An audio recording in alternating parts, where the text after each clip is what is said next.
Hi, I'm Jonathan Caroli, cellist in the Los Angeles Philharmonic. I'd like to talk a little bit about shifting, the types of shifts there are, and the ways that we can use them.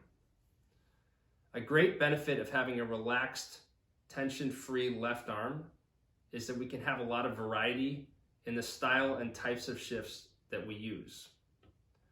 There's a lot of different types of shifts out there, and if we just use the same one or two, it really can make our playing get pretty boring. So it's nice to mix it up as much as we can. So for now, I'd like to concentrate on two types of shifts. The first one is shifting on the new finger. We land on the new finger that we're going to play on like this.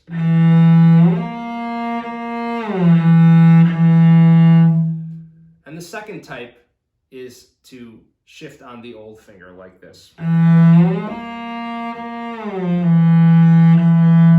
I really like this type of shift when it's used expressively because it can add so much character to the playing, and I think it's really underutilized by cellists nowadays.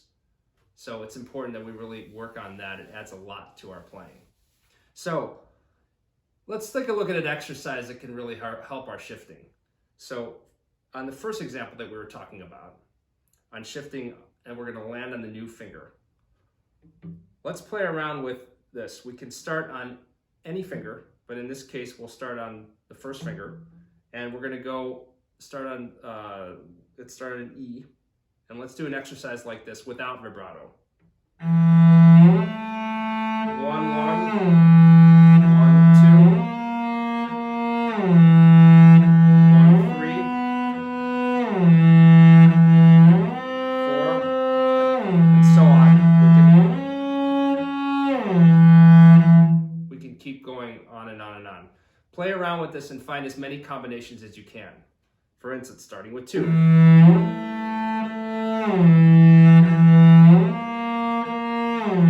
Starting with 2, starting with 3. Every which way we can do it. There's any number of things. So we're going to find that there's certain intervals that we're shifting to that we're not very comfortable using, and we don't play with that type of fingering as much. But it's important to really work on that, see if we can make that better.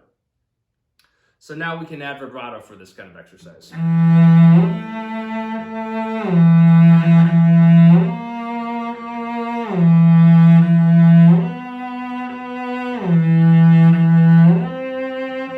And so on. It's important to have as relaxed, seamless a vibrato as we can. So now, for the second type of shift, let's also do this without vibrato at first, okay? So we're going to shift on the old finger. Doesn't apply when you're staying on the same finger, but let's go like this. So just like the first type of shifts, let's have our hand in a closed hand position, and let's shift on the original finger. Up and down.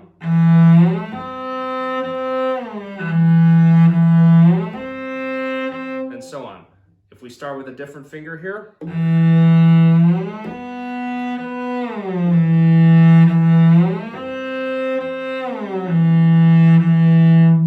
Can play around with this as much as we can. So now with vibrato.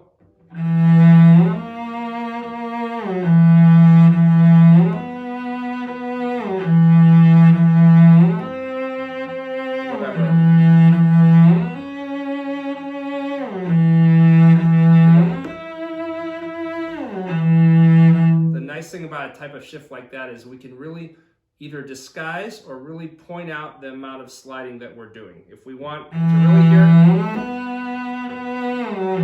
we can really hear it, and we can really disguise it. Okay. So a musical example that shows up with some shifting, it's of course everywhere we play. We could take the lyrical theme from Saint-Saens concerto.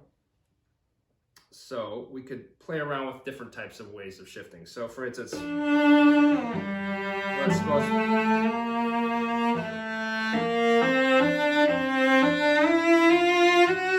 want to do that old finger again.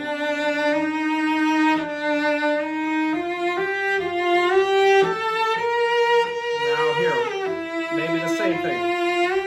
And now.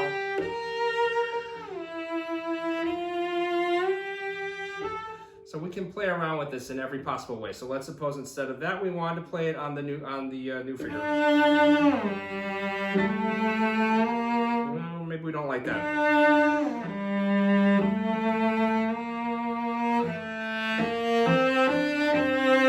But now, maybe here we want to go on this one.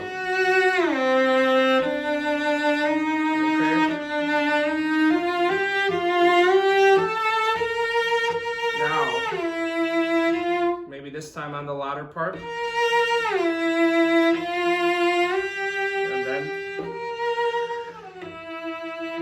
And then we can really point these things out as much as we want.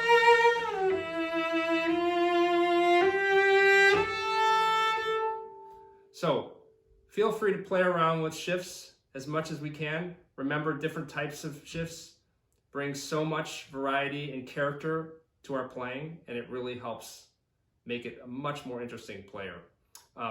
Thank you so much for watching. Please check out my YouTube channel, and if you'd like more cello tips, please check that out, and also visit my website where you can learn more about me or discuss cello lessons and other options. Thank you.